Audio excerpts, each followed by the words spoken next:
Hey everybody, what's up? This is Pat with Veterinary Marketing Group. If you're watching this, you saw that spreadsheet I had, that little resource that we use.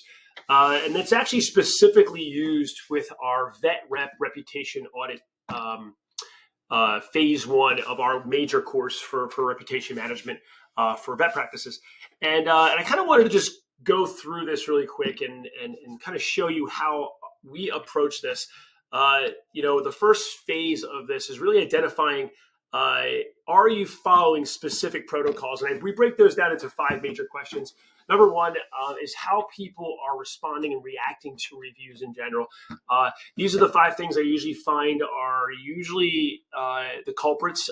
Number one, are you even responding to reviews 5-star or 1-star? Okay, negative, positive or negative. Are you even responding to them consistently? And you can do that by just jumping in and looking at all your reviews, going back as far as you think you need to go based off of your practice. Okay.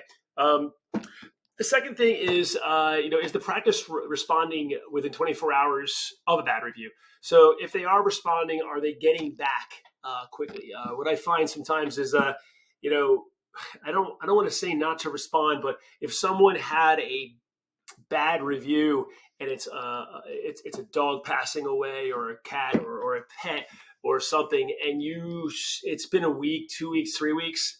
Got to be very careful with responding like that. But the idea is with a bad review, you should be responding within 24 hours. With our software, with our CRM software, we actually have triggers that can notify you. There's ways to get notified pretty quickly if you have a bad or a good review for that matter. So it's the speed of review, okay? And then responding to that bad review is the practice being specific and using the client's name and the pet's name and really making sure it's specific. The reason I say that is, again, I've read thousands of reviews here, and what I usually find is if someone's in a rush, it's kind of a copy paste deal. And again, I have some sample reviews. I invite you to go to my YouTube channel, follow it. It shows best practices, but it also shows what not to do. And I got some examples of copy and paste type of situations where it was a pretty grim diagnosis. 2 weeks later, it's a copy and paste, and at the end it just says "cheers," or something where it just doesn't fit the tone and what that person was upset about, right? It was kind of a copy and paste situation, right? And then this is the final one that I find is pretty important: is the client being called before the negative review is responded to, right? And there's 2 pieces to this. Okay, so number one, there should be protocol of reaching out to a client within 24 hours after a visit. Okay, you're not going to get that every single time. That's a pretty big lift, but it's got to be fairly consistent. Okay, depending on the size of your organization and where you're trying to go with your Google review average, you'll decide what that means, what the frequency is. But the other piece is before you reach out or look or respond in a review, like you're in Google My Business responding or Facebook, are you reaching out to them ahead of time? Are you calling them? Are you finding out more about what's going on before you respond to a review? Okay, these are the main ones. Okay, so you've got are you responding at all to 1 and 5 stars at all whatsoever? Okay, are you responding within 24 hours? And then are you using the person's name and being specific with their pet? Okay, and then the final and probably one of the more important ones is, are you reaching out ahead of time? And if you are, after you see a bad review, are you reaching out and kind of creating a past tense, hey, we just reached out to you kind of situation? They're the major things. There's a lot of other stuff besides these major questions that we go through in our audit.